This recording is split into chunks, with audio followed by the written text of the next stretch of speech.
entender que nas Escrituras Sagradas nós devemos buscar a vontade de Deus. Então, voltando lá aos pais da igreja, né? Por que essas remissões elas foram tão importantes? Por isso que eram remissões patrísticas, porque se referia aos pais da igreja.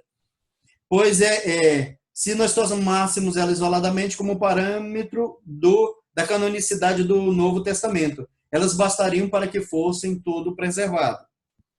A crítica textual serve também dessas remissões para estudar e atestar o verdadeiro texto sagrado. Os pais da igreja foram discípulos dos apóstolos e tiveram ao lado deles fornecendo informações seguras para a autocrítica.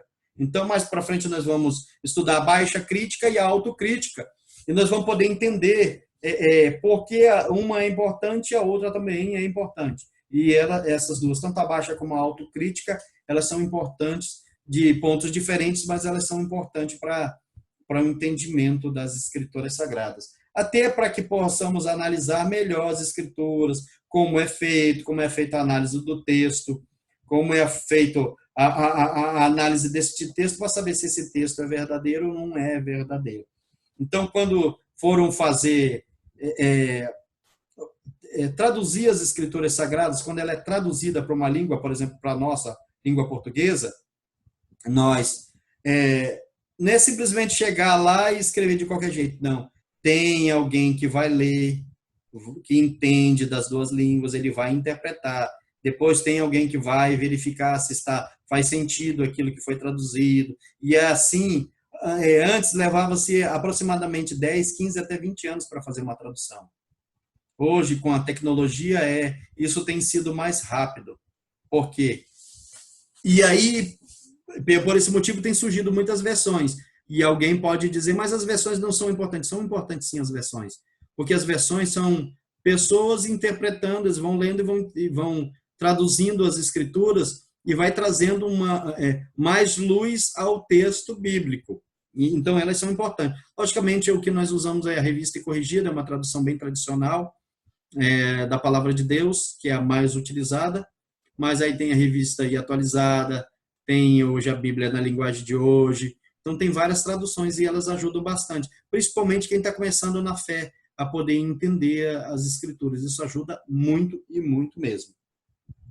Então, o próprio testemunho dos pais da igreja serve para nos dar a informação de que os textos que nós temos hoje são os textos bíblicos que eram utilizados naquela época. E nos ajuda. Então, quando você lê o Evangelho de Mateus, você vai ter certeza que esse evangelho foi lido e foi escrito naquela época, e foi estudado, foi procurado ser examinado esse evangelho por todos da igreja primitiva. Então, seria o mesmo evangelho.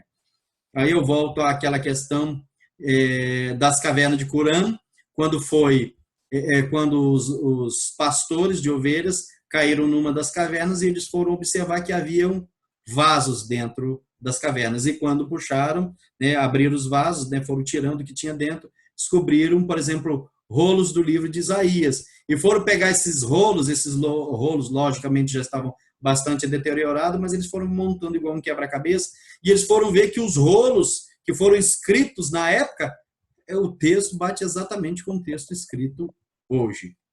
Né? Alguém tem alguma pergunta?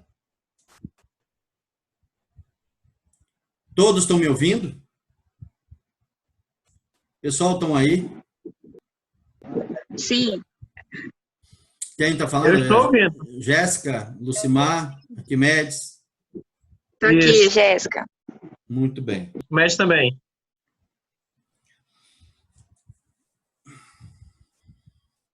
Então, no início do quarto século, o Novo Testamento já estava confirmado e reconhecido. Então, 400 anos depois, do nascimento de Jesus, o Novo Testamento era o mesmo Novo Testamento que nós temos hoje. Então, já estava reconhecido, já estava afirmado, já estava reunido.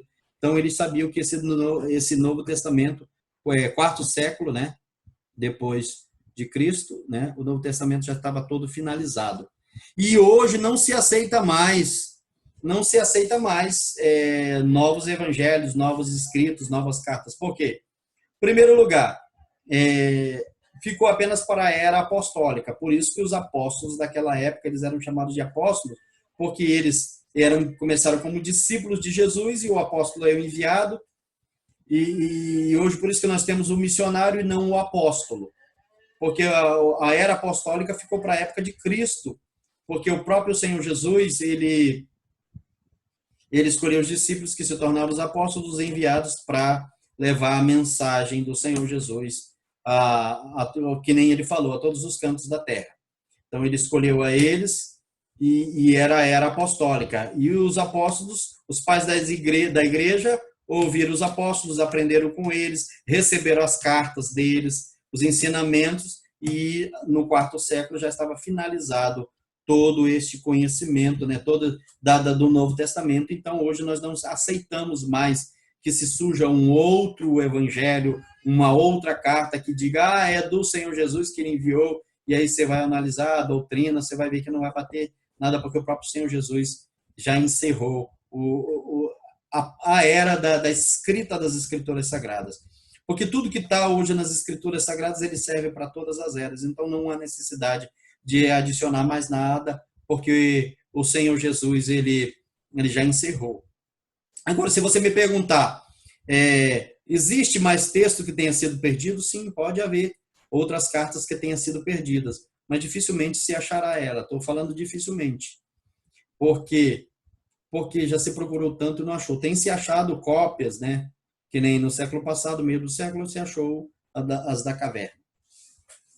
Então, vamos falar um pouquinho de crítica textual. Então, o que é a crítica textual? Ela é a ciência que tem o objetivo de descobrir e corrigir erros. A crítica textual ela tem a função de verificar se a redação daquele texto, né, ela é verdadeira, se a sacralidade do texto, ela faz todo esse trabalho, né, verificar os escritos, fazer uso desses escritos para poder decidir se esse escrito é uma cópia que tem o conhecimento ou o ensinamento de um texto verdadeiro, um texto divino. A crítica textual ela trata de 3 questões básicas, 3 questões que precisam ser analisadas pela crítica textual. Em primeiro lugar, a genuidade do manuscrito, a autoria, né, se a autoria é autêntica e se é verdadeiro. Porque alguém pode escrever um texto bíblico e dizer, por exemplo, que é de Moisés. Mas Moisés, quanto tempo que faz que morreu? Então, analisar se a autoria é autêntica, se aquele livro foi escrito, e aí eu vou citar, por exemplo, o livro de Hebreus. Quem é o autor e quem é o escritor? Né? Até hoje há-se dúvida sobre esse autor. Aí alguém diz, não, é do apóstolo. Será que é dos apóstolos, do apóstolo Paulo? Né? Então, escrito dos Hebreus? Então, há algumas divergências sobre algumas questões, que nós não vamos tratar agora. E saber se ele é verdadeiro, se todo aquele conhecimento que está naquele livro, se ele realmente é de cunho espiritual, né? Se é verdadeiro, quem escreveu é verdadeiramente, foi o apóstolo Paulo que escreveu essa carta, esse livro realmente é autenticado, né? Quando o texto cita quem foi o autor, ele fala eu, né? E fala o nome dele, diz que, então aí já pode-se de ter uma ideia de quem seja o autor, mas tem que saber, porque alguém pode escrever e dizer que foi, por exemplo, o apóstolo Paulo, foi Pedro, foi Marcos, né, o evangelista. Então, a primeira coisa é saber se a genuidade do manuscrito. A segunda coisa, a confiabilidade do manuscrito. Se os fatos, o conteúdo dos documentos são verdadeiros.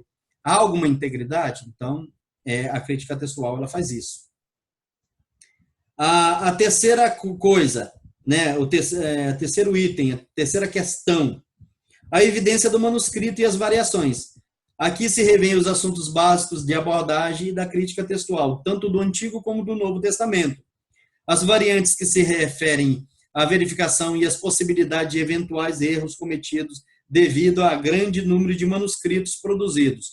Então, quando se pega aquele manuscrito, vai verificar se aquele manuscrito, todo ele está de acordo com o texto original ou com a com a cópia do original, a mais perfeita. Então, eles fazem comparação de texto com texto e vão fazendo, verificando as evidências para ver se esse texto realmente não está cheio de erros, de mutações, tem problemas na escritas, para ver se ele realmente bate com o texto original, o mais antigo que se tenha das Escrituras Sagradas. Tanto isso para o Antigo como o Novo Testamento. Também, o que nós podemos ver aí? A situação é benéfica no trabalho de recuperação do verdadeiro texto bíblico.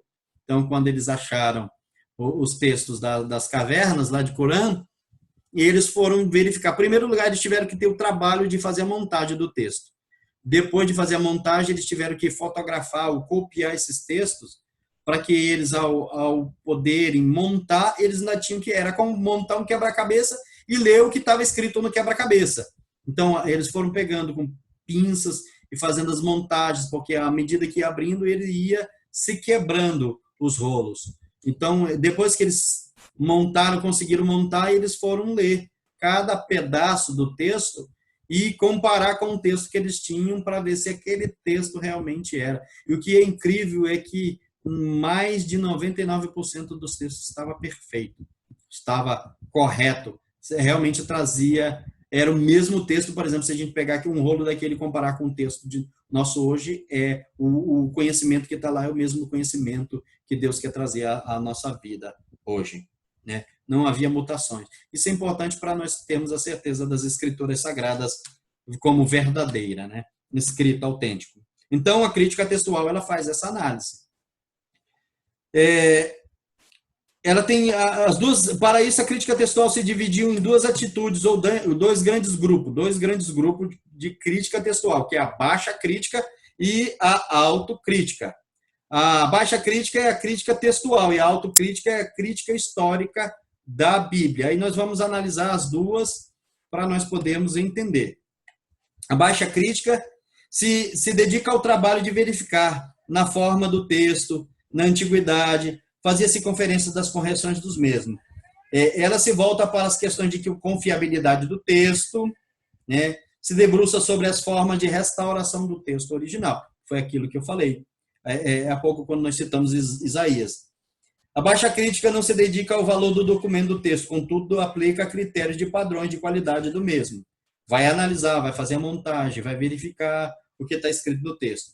O trabalho da baixa crítica é construir o positivo em geral, pois há os que tentam destruir os textos fazendo trabalhos destrutivos e negativos. Isso nós vemos continuamente, né? Pessoas tentando destruir as Escrituras Sagradas ou os ensinamentos trazidos hoje. A questão fundamental não é se a crítica é alta ou é baixa, mas se é baseada em evidência e de argumentos corretos. Então, essa é a baixa crítica. E a autocrítica? Estuda a questão de julgamento quanto à autoria, data, o texto, sua estrutura, historicidade, os livros da Bíblia, também a genuidade da obra, dos pais da igreja, dos anciões durante os primeiros séculos, pois estes citaram muitos textos das Escrituras Sagradas. A autocrítica é a própria essência da introdução à Bíblia e do próprio estudo das Escrituras Sagradas. Então, qual é a diferença? Um vai estudar o texto, outro vai estudar a história, entendeu? Vai verificar esse texto, se realmente ele é correto, se aplica aos dias atuais, né? A autoria do texto, o autor, a data que foi escrito, então ele se preocupa com isso. Que é aquela parte que eu citei para vocês. Você vai estudar um livro da Bíblia ou vai pregar um texto bíblico, vai preparar uma mensagem, um ensinamento, qual a primeira coisa que você faz? Você vai pegar e ler o autor, verificar quem é o autor, em que situação estava, toda aquela situação que eu expliquei para você, para depois você ir para o texto bíblico. Aí você está fazendo, na verdade, praticamente quase que uma alta e uma baixa crítica. A autocrítica quando vai ver quem é o autor, a história, a geografia, a situação que estava, e a baixa crítica quando você pega o texto e vai analisar esse texto, ponto a ponto, item a item, a palavra que está escrita no texto. A autocrítica também. A boa qualidade dos poucos manuscritos maçotéricos antigos que não são utilizados pela crítica textual deve-se a vários fatores. Então, primeiro, pouquíssimas variantes disponíveis dos originais. Uma coisa é você ter o texto do Antigo Testamento, que nós temos poucas cópias, e outra do Novo Testamento, que você tem muito mais cópias. A exatidão e a habilidade e a confiabilidade no escrito da transmissão do texto, né? Então, vai olhar o texto e verificar se o escriba transmitiu realmente ali ao fazer a cópia, né? Se aquele texto é confiável. A reverência quanto a supersticiosos se dedicam às escrituras, pois só determinados tipos pelo que poderiam ser utilizados. Então, referência a uma quase supersticiosa se dedica às escrituras. Se nós analisarmos o texto, algumas cartas, você vai ver, e eu citei isso em aulas passadas, sobre seitas que surgiram na época de Cristo, na época dos apóstolos e dos pais da igreja. E eles tentaram destruir com superstições, com pensamentos, com certas coisas que eles queriam aplicar na igreja que não era mais aceito. Uma das situações por exemplo, queriam aplicar a questão da circuncisão. Isso era algo judaico. Por mais que a igreja ela tenha surgido, a Bíblia tenha surgido, e os conhecimentos do judaísmo, né, do povo judeu, não se aplica a nós, porque nós somos o povo que o Senhor escolheu para ser a igreja do Senhor, o chamado povo gentil, que foi escolhido pelo Senhor. Continuando aqui, que daqui a pouco termina a nossa aula, né?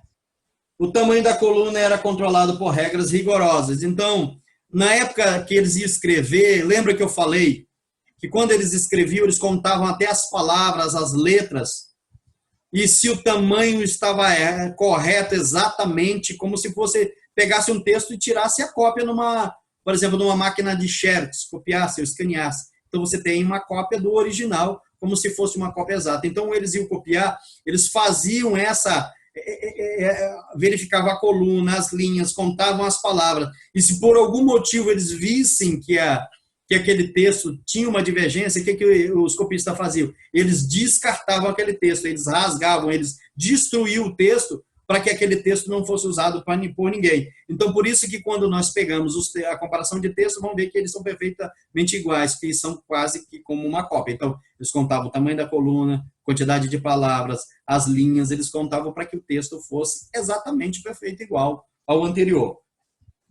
Rigorosas regras e rituais referentes aos escribas deveriam seguir ao escrever um manuscrito. Lembra que eu falei para vocês que quando eles iam escrever um texto bíblico, o que eles faziam? Eles se preparavam, eles tomavam banho, eles vestiam roupas, e quando eles escreviam o nome de Deus, eles limpavam a pena para poderem escrever o nome Deus, né? Então, vê o cuidado que eles tinham para fazer isso, né? E esse mesmo cuidado nós devemos ter nos dias de hoje. Hoje a pessoa pega as escrituras sagradas, joga de qualquer jeito, não pode fazer isso. Chega em casa, às vezes solta em cima do sofá. Não, tenha um canto para você guardar a sua Bíblia, para você estudar. Levem eles como exemplo para as nossas vidas, o zelo que eles tinham pela palavra de Deus e o zelo que eles tinham pela oração. Então, eles tinham todo um preparo para poder copiar as escrituras sagradas. Nós devemos também ter esse preparo para copiar, para estudar, para entender, para interpretar, pedir em oração, orar. Primeiro lugar, sempre se começa com oração. E quando termina, se agradece com oração por Deus ter dado a oportunidade de nós estudarmos as escrituras sagradas. Tá. Continuando lá. As principais princípios gerais da crítica textual. Então, as evidências externas. Trata da cronologia, geografia e genealogia. Cronologia, o tempo. A geografia, em que situação estava essa pessoa? Estava na montanha, não estava na montanha, estava perto do rio, né? E a genealogia, que esse escritor, né? E esse escrito foi escrito por quem era seu pai, a sua mãe, fazia parte dos profetas, dos apóstolos, qual era a situação. E evidências internas, tratava das questões transcricional, dos hábitos dos escribas, a questão intrínseca de hábitos dos autores. Então, que hábitos eles tinham e que hábitos os escribas tinham ao escreverem. Tipos de criticismos bíblicos. Aí nós temos criticismo, crítica histórica, textual, das fontes, literária, das formas, da da redação, crítica canônica, semiótica, histórica de interpretação, teologia da libertação, interpretação feminista, interpretação fundamentalista, né? Então, estas são os tipos de criticismos bíblicos. Aí agora nós estamos para finalizar, eu quero ouvir comentários sobre o que vocês pensaram desta aula. Apesar de ser uma aula online, alguém conseguiu, porque está com o texto, e tenho certeza que estudaram, e é bom sempre que, ao você estudar, se prepare, ore a Deus, leia o capítulo corretamente, e se você tiver dúvidas, você anote essas dúvidas, para que à medida que nós formos no texto, no capítulo, passando as páginas até finalizar, você possa também fazer seus comentários e as suas perguntas, e assim nós podemos ter uma discussão no momento da aula. Alguém tem um comentário sobre alguma coisa? Todos estão me ouvindo? Eu estou ouvindo. Arquimedes, algum comentário? Jéssica também, Débora, Jennifer. Vamos, pessoal, preciso que vocês interajam para a gente criar uma pequena discussão antes de finalizar.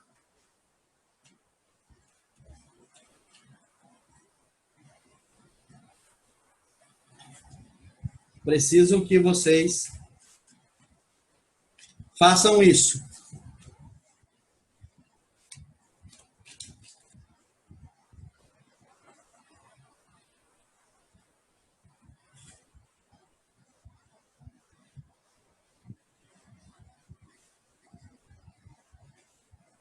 Vou fazer a chamada aqui e vou ficar aguardando vocês. Quem está aí? Primeiro fala Jéssica, né?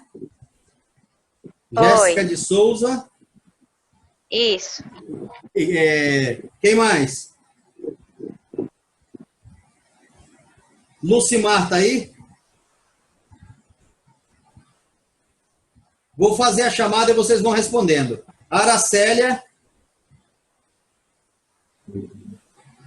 Arquimedes. Você vai falando presente, hein, pessoal? Presente. Lucimar presente. Lucimar. Cadê Lucimar? Está aqui. Quem mais? A Débora. Débora, está aí? Aqui. Débora. Débora Caroline, né? Isso. Quem mais? A Jennifer, né? Jennifer, está aí? Presente. Estou aqui. Jennifer. Quem mais? Quem mais está aí? Só. Somente O vocês? Arquimedes estava. O Arquimedes estava agora eu acho que ele saiu. O Arquimedes. E quem mais? Então, quem está aí presente? É a Jéssica, a Jennifer, a Lucimar. Quem mais? E a Arquimedes, não era isso? 5 presentes? Era isso? E a Débora. Isso. E a Débora. A Débora. Então, era a Débora, Lucimar, a Jennifer, a Jéssica e a Arquimedes. Só esses, não é isso? Mais Isso. alguém eu esqueci de chamar? Então, pessoal, olha, daqui a pouco a aula vai estar terminando. Foi bom nós termos começado essa aula online. Eu preciso que vocês façam mais interação para a gente conversar, para a gente discutir, para a gente aprender. Eu sei que o texto é um pouco técnico, mas você vai precisar desse conhecimento, porque muitas vezes você pode passar situações que você não consiga se lembrar daquilo que foi falado. E esse livro, esse material de bibliologia, ele é muito bom, porque nós passamos a entender aquilo que Deus preparou para nós e, através desses estudos, nós entendemos as escrituras sagradas, os pontos difíceis, os pontos fáceis, como chegou até nós, principalmente em épocas como hoje, que as pessoas tentam tirar o foco da palavra de Deus. Então, aproveite para poder estudar mais e ter mais conhecimento sobre este assunto. Nós estamos aí com o capítulo 4 que nós terminamos e eu quero pedir a vocês que respondam esse capítulo 4, porque a qualquer momento eu vou pedir para deixarem lá com o professor, lá com o pastor, né?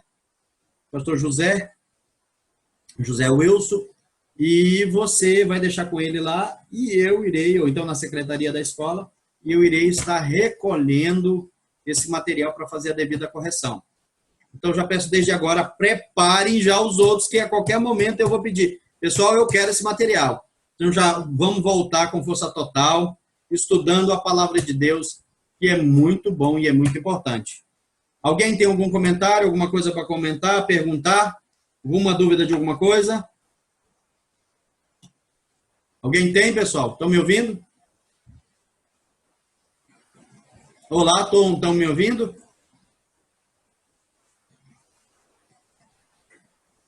Então, a paz seja convosco, que Deus possa abençoar a vida de cada um de vocês, em nome do Senhor Jesus, e até a próxima aula, que o Senhor possa abençoar vossas vidas, e possa guiar e iluminar a mente de vocês para continuar estudando e aprendendo, e orando e servindo a Deus cada vez mais, com fervor, com oração e na presença do Senhor Jesus. Amém. Paz seja convosco, em nome de Jesus.